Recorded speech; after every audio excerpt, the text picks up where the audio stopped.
আম্মু এসেছিল অনেক অল্প সময়ের জন্য। আসলে কি হয়েছে, আমাদের এইখানে যে বৈশাখীর মেলাটা বসেছিল এটার মাত্র 2 দিন থাকে। তো তুলতুল আর গুনগুন বেশ অনেকদিন থেকে বায়না ধরছে একবার ঘুরে নিয়ে আসার জন্য, কিন্তু আমি না ওদের 3 জনকে নিয়ে একসাথে কোথাও ঘুরতে যেতে ভীষণ ভয় পাই। মনে হয় বাইরে আসলে আমি একা হাতে 3 জনকে সামলাতে পারি না। আর এদিকে তো ওদের বাবাও ব্যস্ত, তাই ওদের নানু বলেছিল ঠিক আছে আমি এসে তোমাদেরকে ঘুরে নিয়ে আসবো। সেই জন্যই আজকে আসা। এসে সর্বপ্রথমে তুলতুল আর গুনগুন একটা রাইড দেখে চড়ার জন্য ভীষণ বায়না ধরে। আমি বারণ করছিলাম যে এত গরমে উঠো না, ভীষণ অস্থির হয়ে পড়বে। তো সবাইকে দেখে তাদেরও ভীষণ ইচ্ছা করলো। এইদিকে গুনগুন উঠতে না উঠতে ভীষণ কান্না শুরু করে দেয়। সে বলে আম্মু আমি উপরে উঠতে পারবো না, ভীষণ ভয় হচ্ছে। তারপর আমি ওকে একটু সাহস দিই, বলি দেখো সবাই কি করে উঠছে, আমার স্ট্রং মাম্মা, তুমিও ঠিক পারবে। এই শুনে তো গুনগুন কোনো রকম সাহস করে উঠে পড়ে।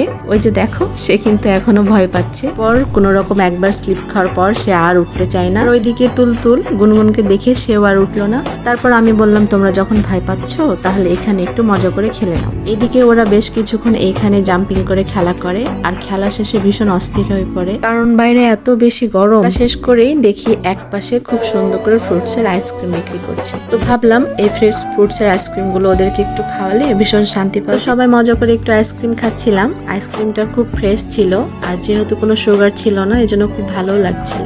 এক পাশে দেখি কি সুন্দর করে বাচ্চারা মজা করে খেলা করছে। আসলে মেলা মানে অনেক মজার খাওয়া দাওয়া, ঘোরাফেরা আর অনেক কেনাকাটা। এই মেলার মধ্যে সব থেকে ভিড় ছিল এই দোকানটাই, যেখানে সব গৃহিণীরা ব্যস্ত তাদের সংসারের নতুন নতুন জিনিস সাজানোর জন্য। এইদিকে গুনগুন পুতুলগুলো দেখে ভীষণ বায়না ধরে নেওয়ার জন্য, কিন্তু আসলে ওদের বাবা পুতুল একদমই পছন্দ করে না, নিলেও কোন এক ড্রয়ারের কোনায় পড়ে থাকবে, সেজন্য নিয়ে দেয়নি। যে ভীষণ লোভনীয় মিষ্টি বিক্রি করছিল। এই দেখে আম্মু এখানে বেশ কিছু মিষ্টি নেয়। তারপর আমরা ওখান থেকে বের হয়ে যাই। মেলা শেষ করে আম্মু বাসায় চলে যেতে চাই, কিন্তু বাসা যাওয়ার কথা শুনে তুলতুল গুনগুন অনেক বেশি কান্না করে। কোনো রকম রাতটা থেকে খুব সকালে বাড়ি চলে যায়। আম্মু বিদায়ের সময় ঠিক আমার এই বেলকনির দিকে একবার তাকাবে, জানে যে তার মেয়ে এখানে দাঁড়িয়ে থাকবে। মাঝে মাঝে মনে হয় যদি আম্মুকে আমার কাছে আটকে রেখে দিতে পারতাম তাহলে কত ভালো হতো।